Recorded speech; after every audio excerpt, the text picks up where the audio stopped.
The desperate signal.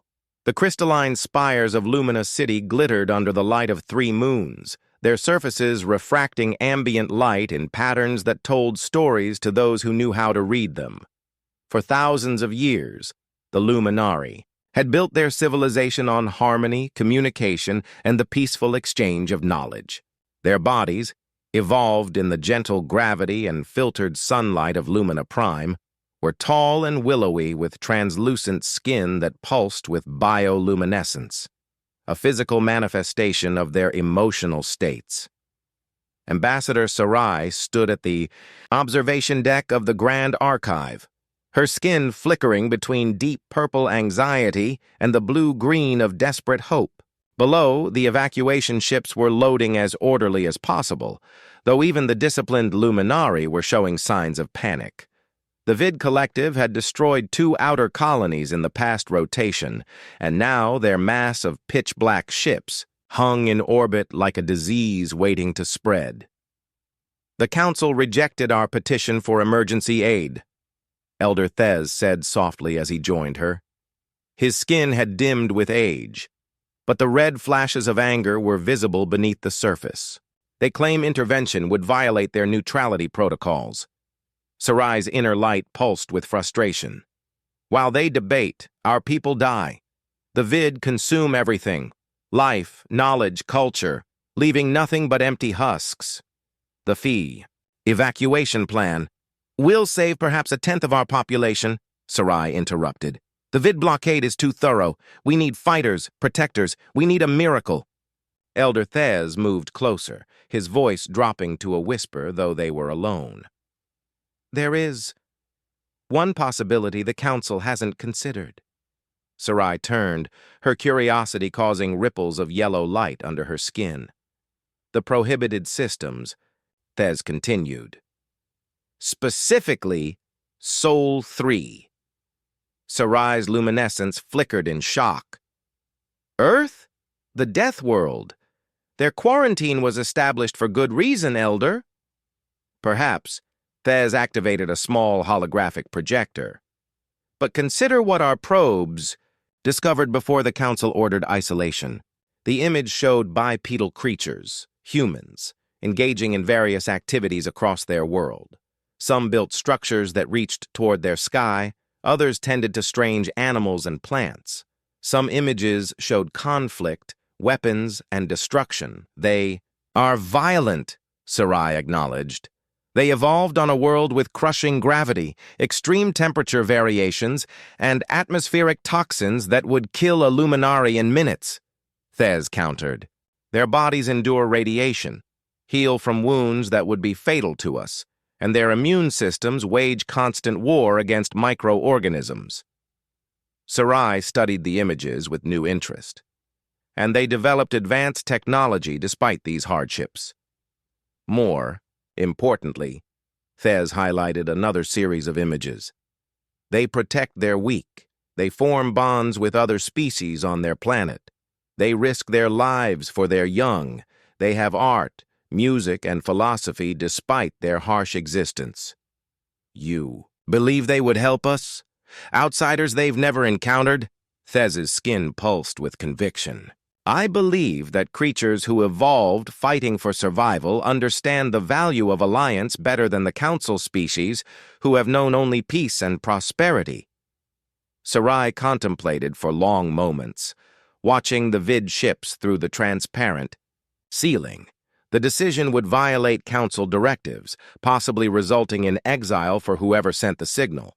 But what choice remained? Prepare the long-range communicator, she finally said.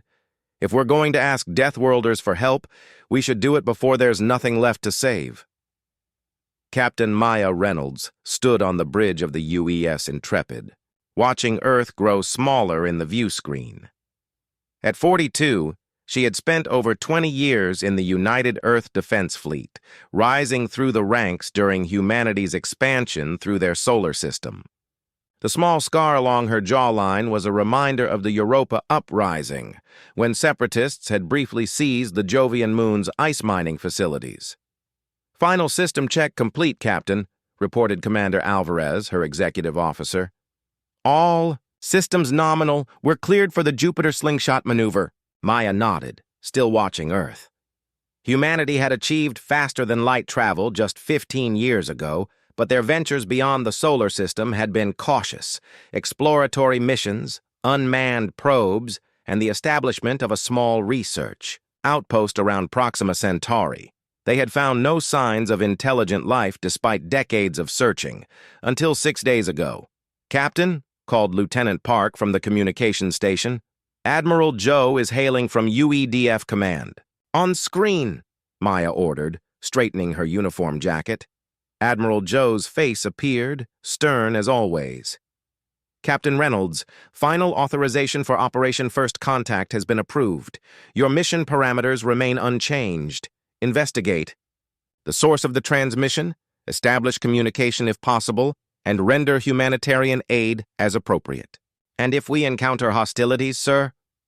"The Intrepid Battle Group is authorized to defend itself and the Luminari, if that's indeed who sent the message. But remember, Captain, this is first contact. We represent all of humanity now." "Understood, Admiral." "The diplomatic team has prepared cultural briefings based on the transmission data. Review them carefully. This is what we've been preparing for, Captain Reynolds. Don't let us down." As the Admiral's image disappeared, Maya turned to her crew. The bridge of the Intrepid hummed with tension and excitement. 12 officers, the best Earth had to offer, monitoring systems designed for a mission no one had truly expected to undertake. "Lieutenant Park, play the transmission again." The alien voice filled the bridge, translated by the ship's computers into English. "To the inhabitants of Sol 3. This is Ambassador Sarai of the Luminari Conclave. Our worlds are under attack by entities we call the Vid Collective. They consume all life and resources, leaving nothing behind. We have no weapons to stop them. We have no warriors to fight them. If you can hear us, if you have the means to travel beyond your system, we desperately need your help. These coordinates will lead you to our location. Please, we are running out of time." Maya had listened to the message dozens of times, but it still sent a chill through her. The first confirmation that humanity wasn't alone in the universe had come not as a greeting, but as a plea for help. "Commander Alvarez, gather the senior staff in the tactical room. I want to review our approach once more before the jump." 20 minutes later, Maya stood before her command team, 12 men and women representing the most elite personnel of the UEDF.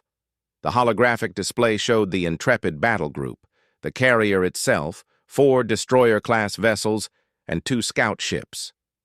"We'll arrive at the provided coordinates in approximately 38 hours, Maya said. "Based on the astronomical data in the transmission, we're heading to a star system approximately 47 light-years from Earth.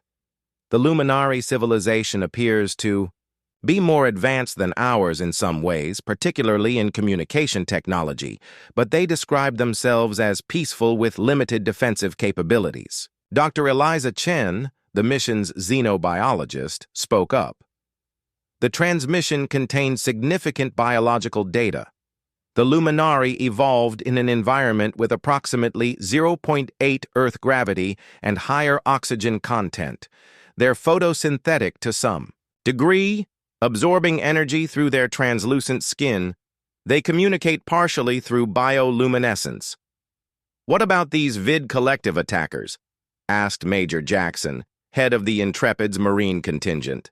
"Unknown," Maya admitted. The message contained little tactical information. "We can assume they have space combat capabilities and overwhelming numbers compared to Luminari defenses. So we're flying blind into a potential war zone," Commander Alvarez summarized. "Yes," Maya said simply, "but we're responding to a distress call, the same as any ship would do on Earth's oceans. It's what we'd want if we were the ones in trouble." She looked at each officer in turn. "Humanity has wondered for centuries if we're alone in the universe.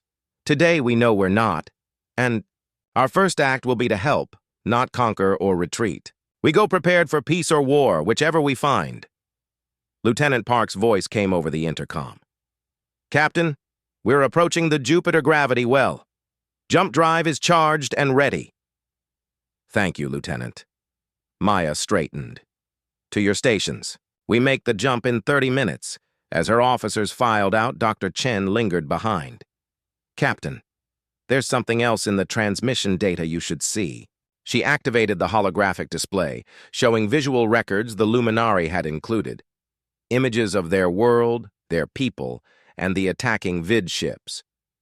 Look at the scale readings. Maya examined the data and felt her skin prickle. The vid vessels were massive, ecosystems rather than ships, some measuring over 20 kilometers in length. They sent these knowing we might turn back, Maya said quietly. Yes. They're desperate, Captain. Maya studied the grotesque asymmetrical shapes of the vid ships. Then we better not disappoint them. On the bridge, final preparations for the jump were underway. Maya took her command chair, feeling the weight of the moment. First contact, possible combat, the salvation of an alien species.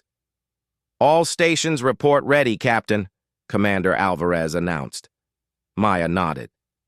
Lieutenant Park, send a final message to Earth Command. Inform them we are proceeding to the coordinates. She took a breath, looking at the stars on the view screen. 3 centuries of wondering if humanity would ever find other intelligent life had led to this moment. Not exploration, but response to a desperate call. Engage jump drive. The stars, blurred as the intrepid battle group accelerated beyond light speed, carrying humanity's representatives toward their first encounter with an alien civilization and the unknown enemies that threatened it. First contact and battle, the intrepid. Battle group emerged from FTL travel into a star system illuminated by a yellow-orange sun. The view screens adjusted automatically to compensate for the brightness as the 6 human vessels assumed defensive formation. Full sensor sweep, Captain Reynolds ordered, her eyes fixed on the central display. Let's see what we're dealing with. Lieutenant Commander Sato at the science station worked quickly, her fingers dancing across her console. Captain, I'm detecting a small vessel approximately 500,000 kilometers from our position. It appears to be powered down except for minimal. Life support. Energy signatures match the transmission profile of the Luminari. Any sign of the Vid Collective? Not in our immediate vicinity, but I'm detecting significant energy discharges near the 4th planet. Based on the astronomical data from the transmission, that should be Lumina Prime. Maya nodded. Lieutenant Park, open a channel to the Luminari vessel. After a moment, Park looked up. Channel open, Captain. Maya straightened in her chair. This is Captain Maya Reynolds of the United Earth Defense Fleet vessel Intrepid. We received your distress call and have come to render assistance. The view screen flickered, then revealed the interior of the alien craft. The being that appeared was tall and willowy, with translucent skin that pulsed with blue and gold light. She, Maya guessed from the voice, spoke in a musical language that the ship's computers quickly translated. You came, the alien said, wonder evident in her voice. You actually came. I am Ambassador Sarai of the Luminari Conclave. Captain Reynolds. Words cannot express our gratitude. Maya inclined her head respectfully.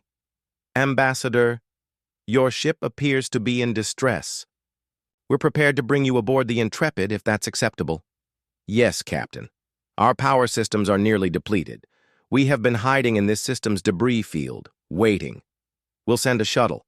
Our gravity and atmosphere may be uncomfortable. For you, is there anything we should adjust? The question seemed to surprise the ambassador. Our standard gravity is approximately 0.8 of your Earth normal. Our atmosphere is similar but with higher oxygen content. Understood. We'll prepare a reception area accordingly. 20 minutes later, Maya stood in the specially prepared diplomatic quarters as the Luminari delegation came aboard. Up close, they were even more striking, nearly 2 meters tall with elongated limbs and features that seemed almost sculpted. Their skin was translucent, shifting with colors that reflected their emotions. The 5 Luminari moved with a fluid grace that seemed at odds with the heavier gravity, even adjusted as it was. Ambassador Sarai approached Maya, towering above her by nearly half a meter. "Captain Reynolds, this is Elder Thez, Science Coordinator. Vera, Defense Analyst Moro, and Medical Specialist Lani." Maya introduced her own team: Commander Alvarez, Dr. Chen, Lieutenant Park, and Major Jackson. As the two groups exchanged formal greetings, Maya noticed how the humans unconsciously adjusted their postures, trying to appear less threatening to the willowy aliens. Once seated in the conference room, Sarai wasted no time. "Captain, my people are facing extinction. The Vid Collective arrived in our system 3 lunar cycles ago. They destroyed our orbital defenses within hours and began systematic consumption of our outer colonies." "Consumption?" Major Jackson asked, his brow furrowing. Science Coordinator Vera activated a holographic projector.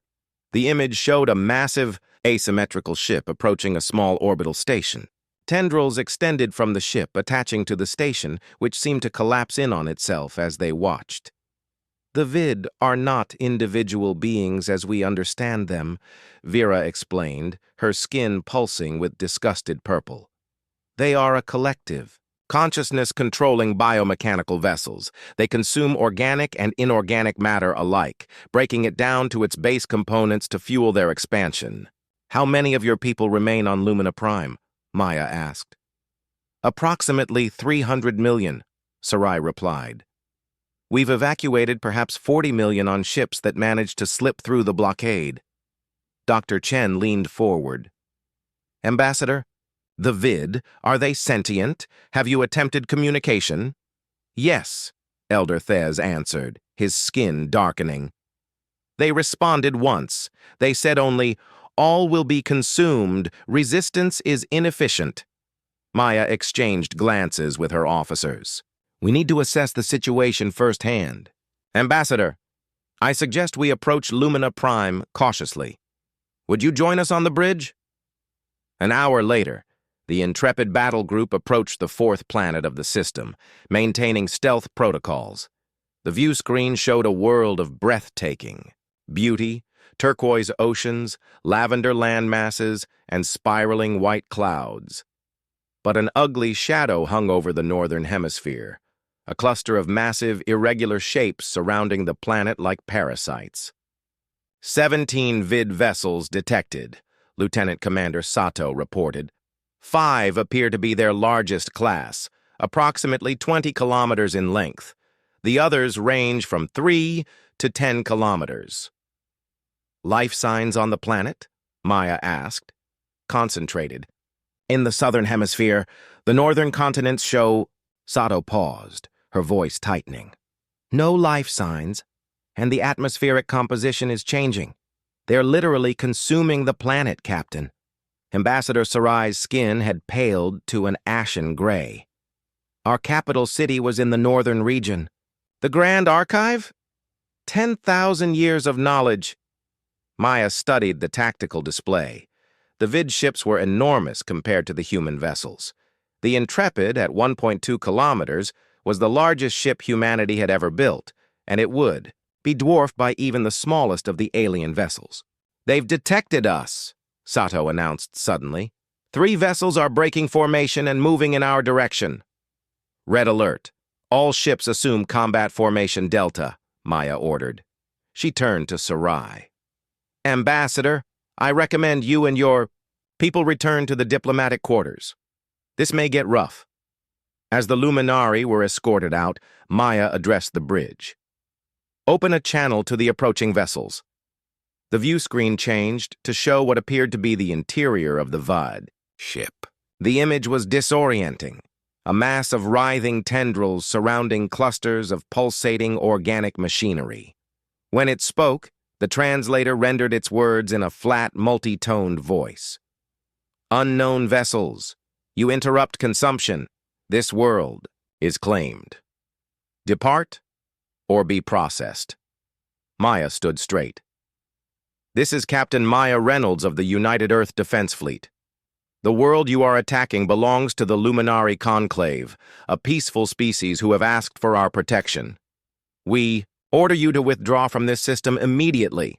The mass of tendrils undulated in what might have been amusement. Your vessels are small, your weapons insufficient. You cannot stop the consumption. We'll see about that, Maya replied, then cut the transmission. Commander Alvarez looked grim. They're accelerating toward us, Captain. Energy buildup detected. They're preparing to fire. Maya turned to her tactical officer. Major Jackson, analysis? Their size suggests powerful weapons, but their approach is straightforward. No evasive patterns. They may not be used to resistance. Maya nodded. Then let's give them something new to consider. All ships, execute Operation Sunburst. The human vessels suddenly split apart, accelerating in different directions instead of maintaining their formation. The vid ships, apparently expecting a direct confrontation, seemed momentarily confused by the maneuver. They're targeting the Damascus, Sato reported, referring to one of the destroyer-class vessels. Now, Maya ordered. From each human ship, small projectiles launched toward the approaching vid vessels. They detonated before impact, releasing powerful electromagnetic pulses. The vid ship's outer systems flickered. Direct hit, Major Jackson confirmed. Their shields are fluctuating. They're attempting to adapt. Execute Phase 2 before they can compensate, Maya ordered. The human vessels fired again. This time, conventional weapons targeted precisely at the weak points created by the EMP. The lead vid ship shuddered as the barrage penetrated its defenses, tearing chunks from its biomechanical hull. On the main view screen, Maya could see the damage they'd inflicted, the first successful attack against the supposedly invincible vid collective. But the victory was short-lived. They're adapting, Jackson warned. Shields reconfiguring to block our weapons. The two undamaged vid ships fired in unison.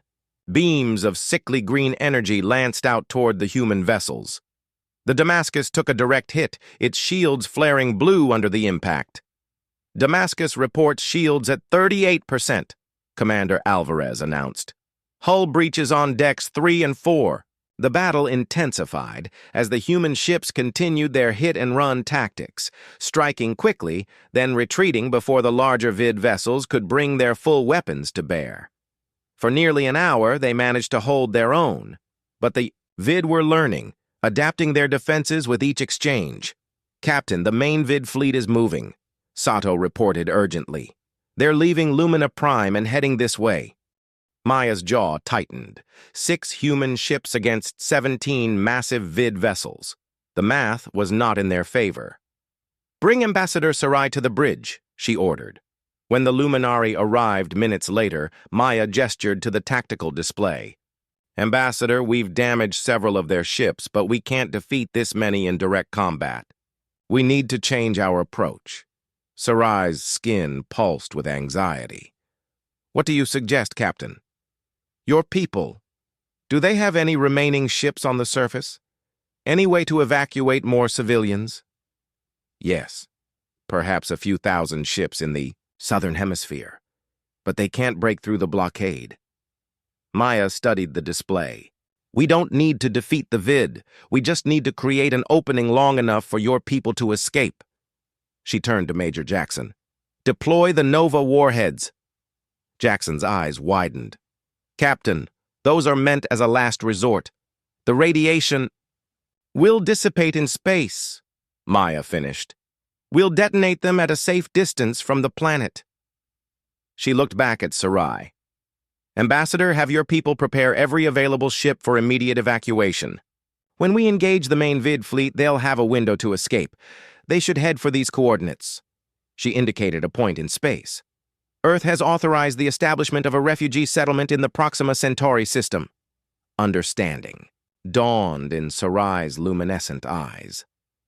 You're going to sacrifice yourselves? Maya's expression softened. No, Ambassador. We're going to do our job. Now please contact your people. As Sarai hurried to send the message, Maya addressed her crew. This is the captain speaking. The vid main fleet is approaching. We've confirmed they've never faced organized resistance before. Today, we show them what happens when they threaten a species under humanity's protection. Throughout the human vessels, crews prepared for the most significant battle in mankind's history. Engineers rerouted power systems, medical teams prepared for casualties, and weapons officers calculated firing solutions against enemies many times their size. "Signal from Lumina Prime," Lieutenant Park announced. "Evacuation ships are launching. Estimated 20,000 vessels, mostly civilian transports." "The Vid fleet has detected the launches," Sato added. "They're splitting their forces. 10 ships continuing toward us, 7 turning back toward the planet." Maya nodded grimly. "Just as we predicted.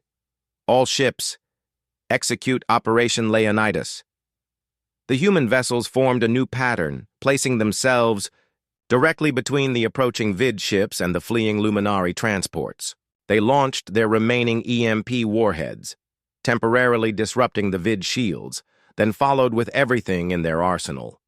The space between the fleets lit up with weapons fire. The Damascus took another direct hit, losing power to its main engines. The scout ship Hermes had its port side torn open, forcing the crew to abandon the dying vessel, but the human attack had the desired effect. The Vid ships focused entirely on the immediate threat, ignoring the streams of small Luminari vessels now escaping the planet. 80% of Luminari ships clear, Park reported, her voice tight with tension. Damascus reports critical damage. Captain Nguyen is ordering abandoned ship. Maya gripped the arms of her command chair. "Prepare the Nova warheads. Target the center of the Vid formation." "Captain," Alvarez said urgently, "long-range sensors are detecting new contacts approaching at high speed." "More Vid?" Maya asked, dreading the answer. "No," Alvarez said, a note of disbelief in his voice. "The signatures match. UEDF vessels. It's the Second Fleet." The bridge fell silent as the tactical display updated, showing 28 human warships dropping out of FTL travel and accelerating toward their position. The lead vessel was the UES Titan, Earth's newest and most powerful warship. Admiral Joe's voice came through the comms. "Captain Reynolds, I see you started the party without us." Maya could barely contain her relief. "Admiral, your timing is impeccable. The Security Council expedited their decision after reviewing your initial reports. The Second Fleet is at your disposal, Captain. Let's finish this." With renewed determination, Maya addressed her battle-weary crew. "All ships, coordinate with Second Fleet vessels. Prepare for synchronized Nova deployment." The tide of battle shifted dramatically as the human reinforcements engaged the Vid. The massive alien vessels, already damaged from the initial conflict, now faced overwhelming opposition. Their adaptive defenses, which had been calibrating to counter the weapons of the intrepid battle group, were suddenly confronted with different attack patterns from the fresh human ships. "Nova warheads ready," Major Jackson reported. "All ships, clear the blast radius," Maya ordered. The human vessels pulled back as 20 specialized missiles launched toward the clustered Vid ships. For a moment, nothing seemed to happen. Then, space itself distorted as the warheads detonated, creating miniature, short-lived stars in the midst of the alien fleet. When the blinding light faded, the Vid ships were in ruins, some completely destroyed, others drifting helplessly with massive sections torn away. 7 Vid vessels neutralized, Sato reported. 3 severely damaged but still operational. The remaining ships are retreating. They're breaking orbit and accelerating away from the planet. A cheer went up from the exhausted crew. Maya allowed it for a moment before bringing them back to focus. Damage report. Shields at 12%. Multiple hull breaches on decks 4 through 7 contained by emergency systems. Weapons at 30% capacity. 46 casualties reported. 8 confirmed fatalities. Maya closed her eyes briefly, acknowledging the sacrifice. When she opened them, she found Ambassador Sarai watching her, the Luminari's skin pulsing with a complex pattern of colors. "Your people saved mine," Sarai said softly. Not all of them, Maya replied, thinking of the northern continents, now devoid of life. But enough to ensure our civilization continues, Sarai said. And now, perhaps, our species can learn from each other. Maya looked at the view screen, where the remaining vid ships were disappearing into FTL travel. They'll be back, Ambassador. Or others like them.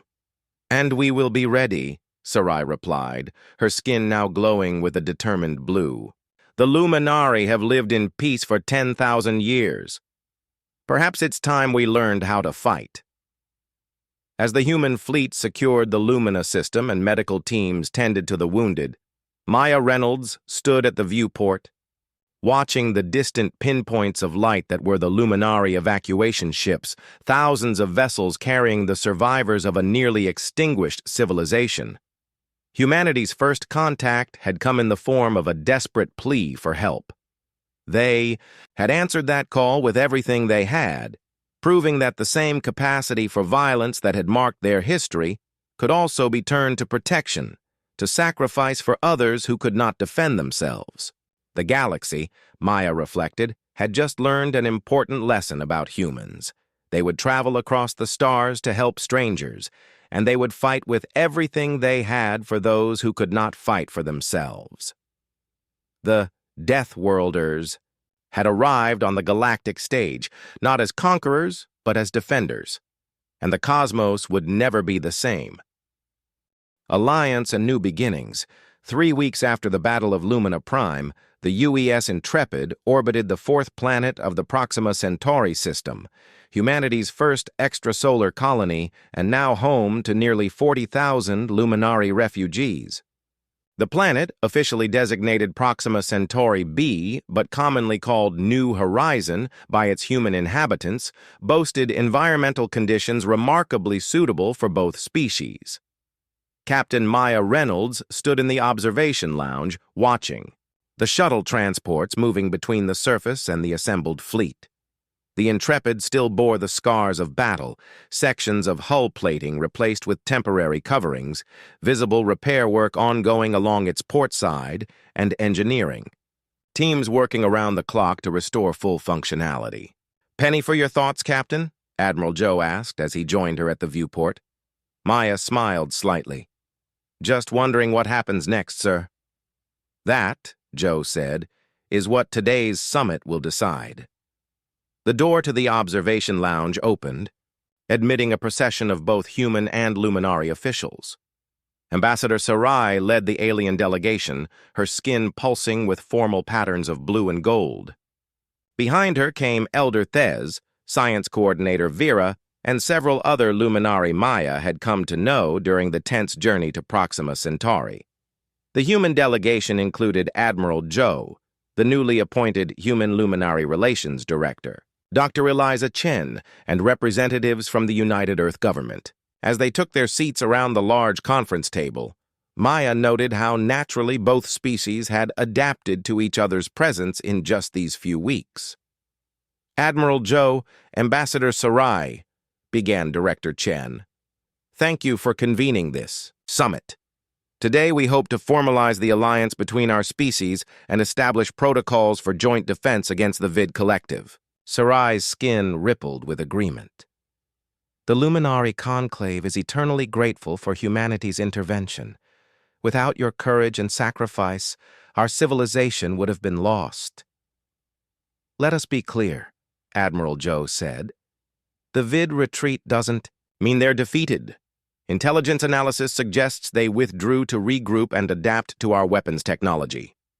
"Agreed," said Elder Thez, activating the holographic display at the center of the table. "Our scientists have analyzed the data from the battle. The Vid are learning entities. Their biomechanical systems evolve in response to new threats. The display showed simulations of Vid ships regenerating and adapting their structures. Maya leaned forward, studying the projections with concern. "They'll be back," she said. "And not just for the Luminari. Now that they know about humans, they'll eventually target Earth as well." Ambassador Sarai's luminescence dimmed slightly. "The responsibility for bringing this threat to your doorstep weighs," Heavily on us, Captain. Maya shook her head. Ambassador, the universe is vast, but not infinite. Eventually, we would have encountered the Vid or something like them.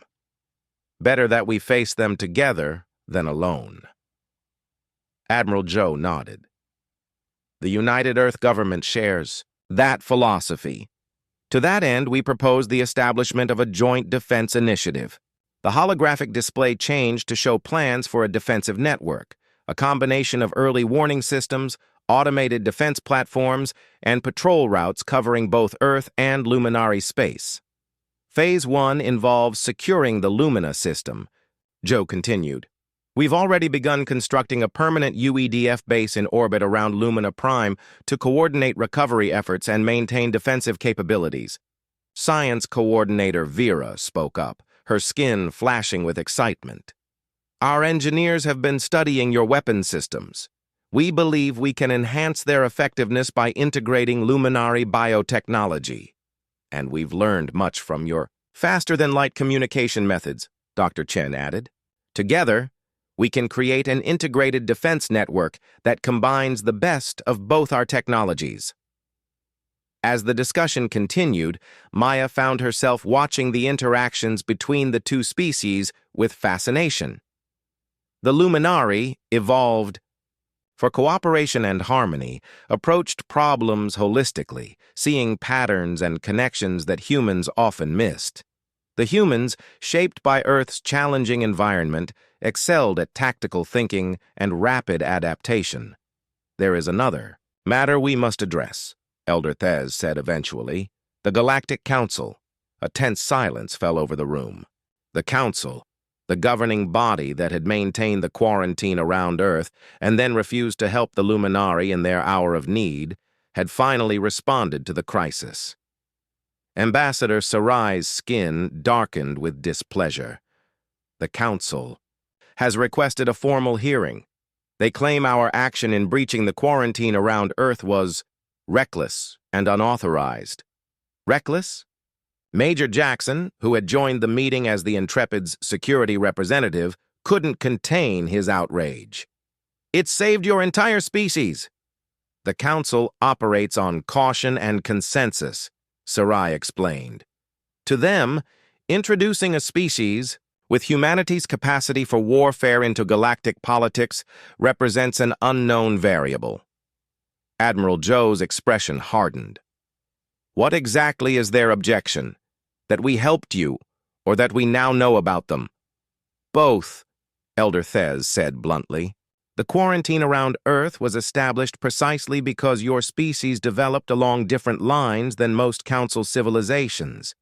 Your evolution on a high-gravity, radiation-bombarded planet with extreme temperature variations and constant competition for resources created what they term a Deathworld species. They fear us, Maya said, understanding dawning. Yes, Sarai admitted. Not just your capacity for violence, but your adaptability, your immune systems, your ability to endure conditions that would kill most Council species. They worry that if humans spread throughout the galaxy, you will dominate through natural selection. Ridiculous, Dr. Chen scoffed. We have no interest in domination. We responded to a call for help, an act of compassion, not conquest. Which is precisely why I requested to lead the Luminary delegation to the Council, Sarai said, her skin pulsing with determination. To make them understand what we have learned about humanity. That your capacity for violence is matched by your capacity for protection and self-sacrifice. Admiral Joe studied the Luminary ambassador for a moment. The Council meeting, when is it scheduled? 2 Earth weeks from now, Sarai replied. They will convene at the Galactic Nexus, a neutral space station at the intersection of 5 major trading routes. Zhou exchanged glances with Dr. Chen. And you believe our presence would help your case? I believe it is essential, Sarai said firmly. The Council needs to see humans as you truly are, not as their fears have painted you. Then we accept, Zhou decided. Captain Reynolds, the Intrepid will escort the Luminary delegation to this Council meeting. Dr. Chen will lead our diplomatic team."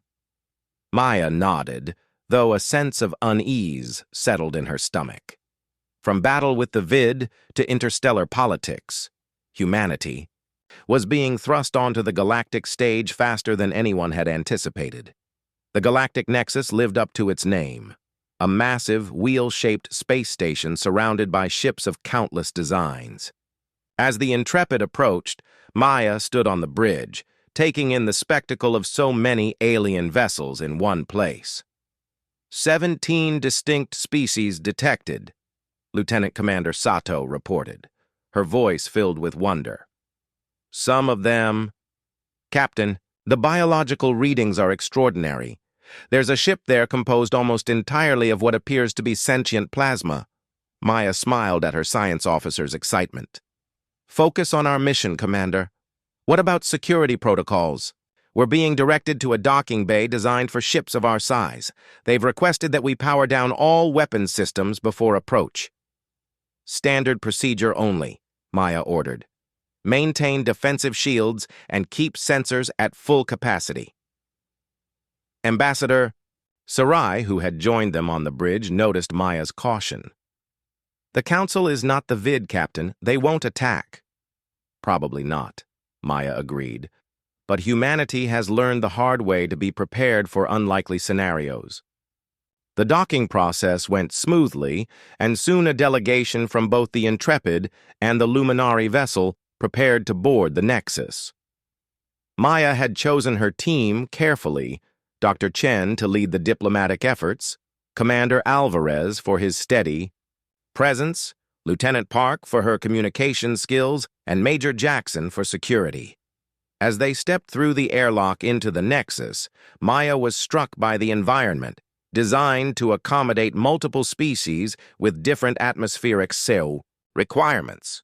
The main concourse featured various environmental zones, separated by permeable field barriers that allowed physical passage while maintaining distinct atmospheres.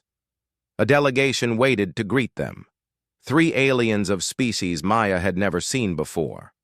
The central figure was tall and insectoid, with multiple compound eyes and mandibles that clicked as it spoke through a translation device.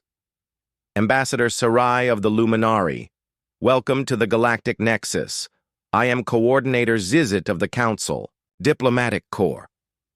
The insectoid turned its compound eyes toward the humans.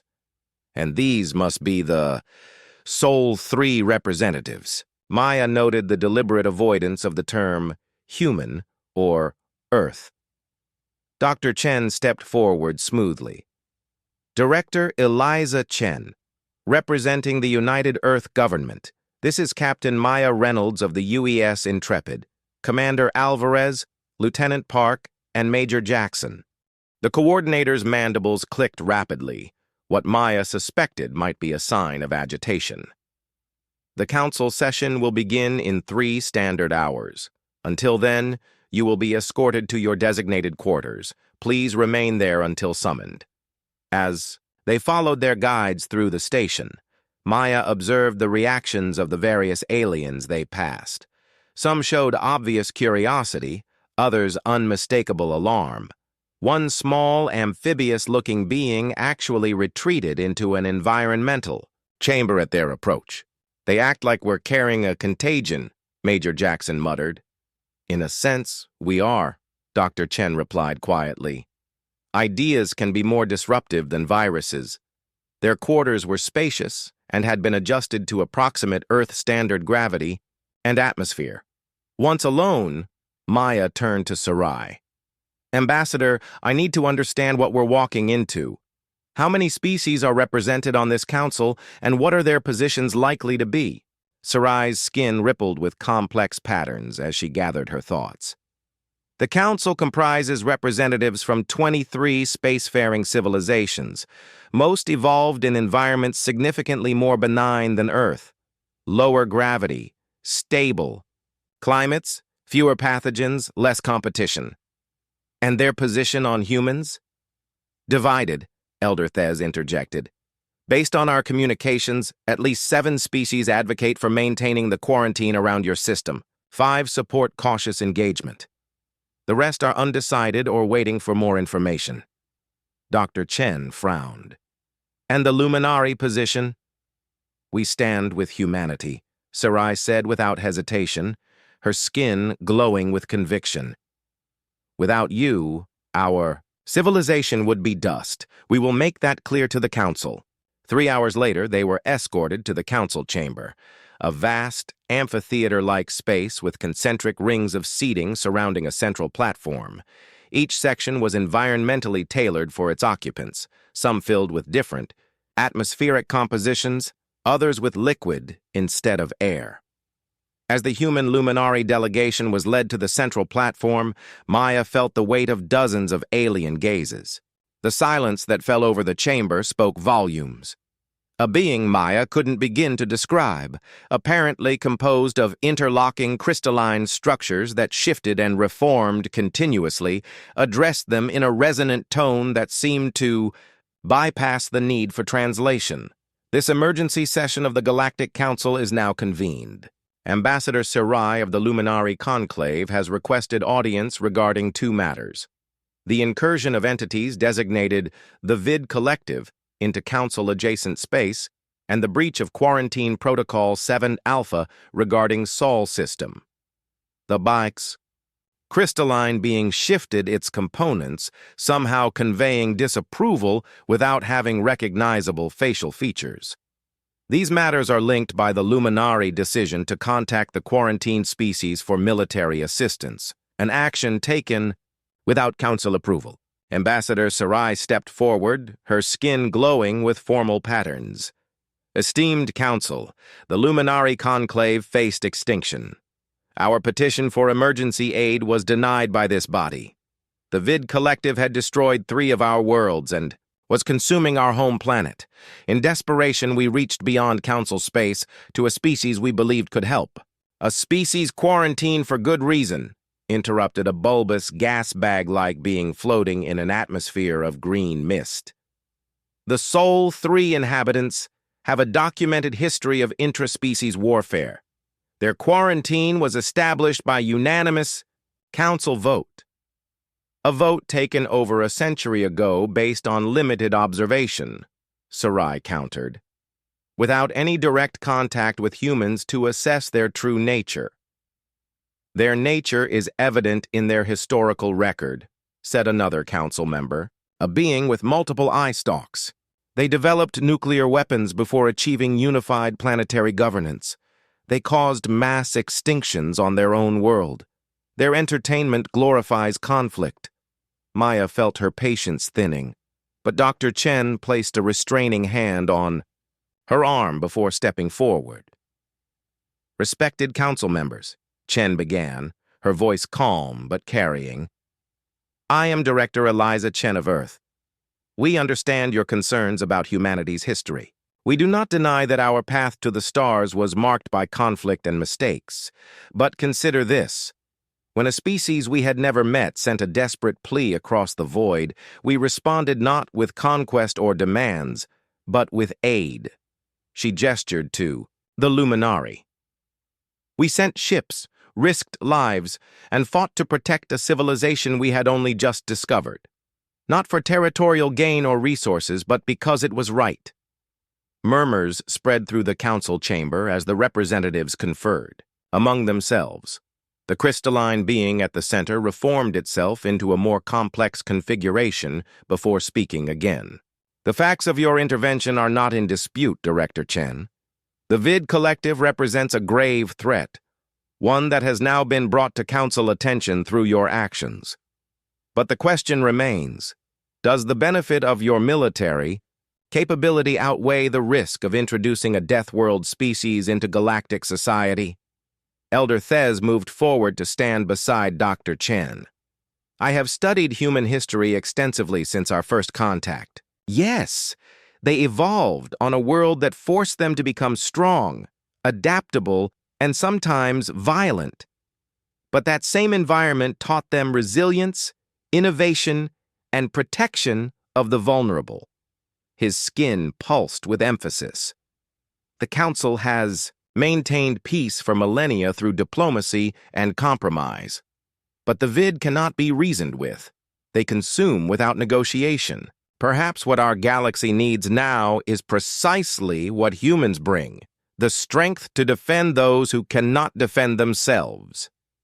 The insectoid coordinator Zizit clicked its mandibles rapidly.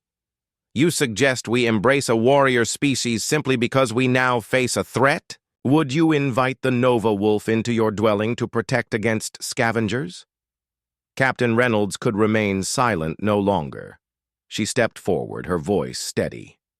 Council members, I am Captain Maya Reynolds. I commanded the first human vessels to engage the vid. Let me be clear, humanity does not seek to dominate or control. We seek to protect not just ourselves, but all who wish to live in peace. She pointed to the tactical display that now hovered above the central platform, showing the Battle of Lumina Prime. We sent our ships against enemies many times their size because we could not stand by while an innocent species was exterminated. The same resolve that drove us to war against each other now drives us to defend others. Maya paused, looking around the chamber. You fear our capacity for violence. Perhaps you should instead value our willingness to use that capacity against those who threaten peaceful civilizations.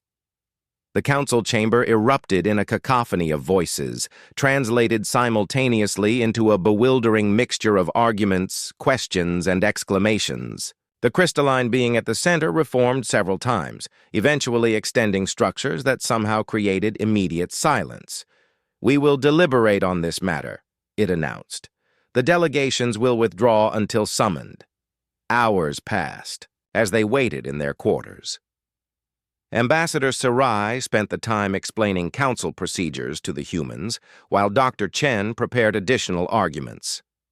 Maya found herself staring out the viewport at the busy space lane, watching vessels, of designs she could never have imagined. It's humbling, isn't it? Commander Alvarez said as he joined her. All these civilizations, all this history we never knew existed. And none of them prepared for something like the vid, Maya replied. Perhaps that's why we're here, Alvarez suggested. Every ecosystem needs balance, predators and prey, creators and destroyers. Before Maya could respond, their chamber door opened, and Coordinator Zizit entered. The Council has reached a decision. Your presence is required. Back. In the Council chamber, the atmosphere was tense as the crystalline being addressed them once more. After considerable deliberation, the Galactic Council recognizes the following. First, the threat posed by the Vid Collective constitutes an emergency requiring exceptional measures. Second, the human intervention did indeed save the Luminari, civilization from extinction. The crystalline structure reformed itself before continuing. Therefore, the quarantine around Sol System is provisionally lifted with conditions. Humanity may establish diplomatic and trade relations with Council species. However, human military vessels will be restricted to defensive operations within agreed-upon zones. Any expansion of human settlement beyond your current colonies must be approved by Council vote. Dr. Chen stepped forward. And the defense against the Vid? They will return, not just to Luminari space, but potentially to any world with resources they desire to consume. A joint defense initiative will be established, the crystalline being confirmed. Council species with appropriate technology will collaborate with human military experts to develop countermeasures. Maya exchanged glances with Ambassador Sarai. It wasn't unconditional acceptance, but it was a beginning, and more than they had realistically hoped for. There is one final condition, the Council spokesperson added. The humans will designate a permanent representative to the Council to ensure ongoing communication and mutual understanding. Dr. Chen bowed slightly. The United Earth government accepts these terms. As they left the Council chamber, Maya felt a strange mixture of relief and apprehension. Humanity had received conditional acceptance into galactic society, not through peaceful exploration as they had always imagined, but through warfare against a common enemy. What happens now? she asked Sarai as they walked back to their ships. The ambassador's skin glowed with a complex pattern that Maya had come to recognize as hope mixed with determination. Now we rebuild what was lost and prepare for what is to come. The Luminari have lived too long in peaceful isolation. It is time we learned the balance between creation and protection. And humanity? Your species has stepped onto a stage larger than you ever imagined, Sarai said. Some will fear you, others will seek your alliance.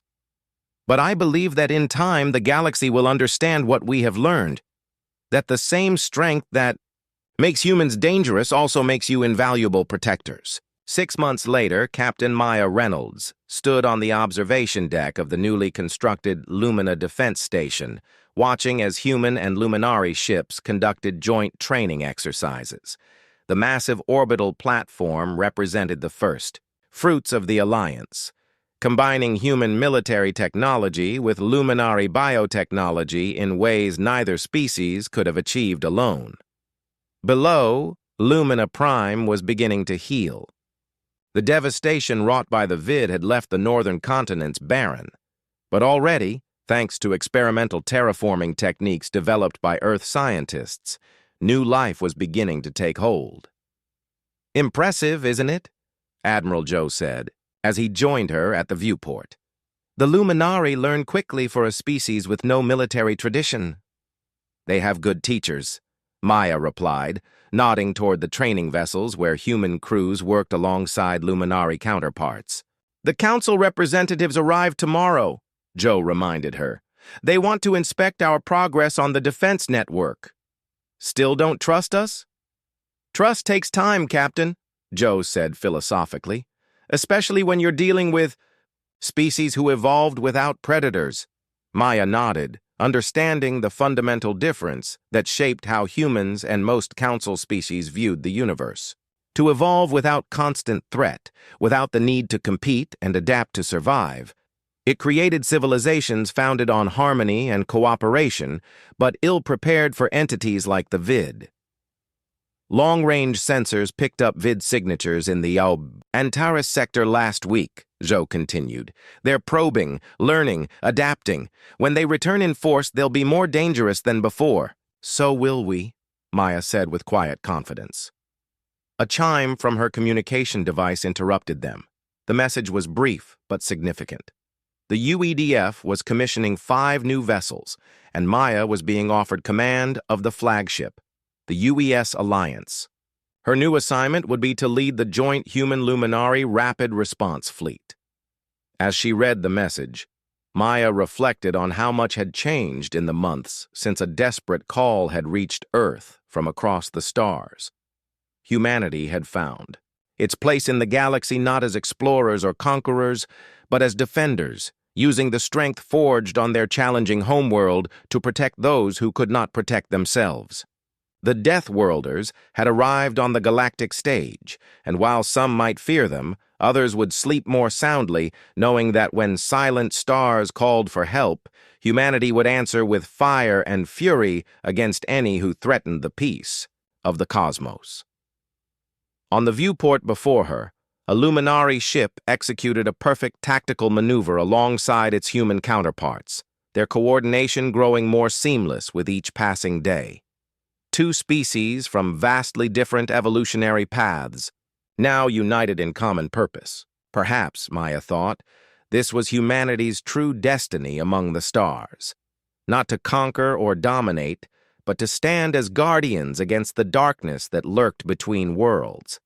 To use the strength that Earth had forged in them to ensure that peaceful civilizations could remain peaceful, that knowledge and culture and art could flourish across the galaxy without fear of extinction. It was a purpose worth fighting for.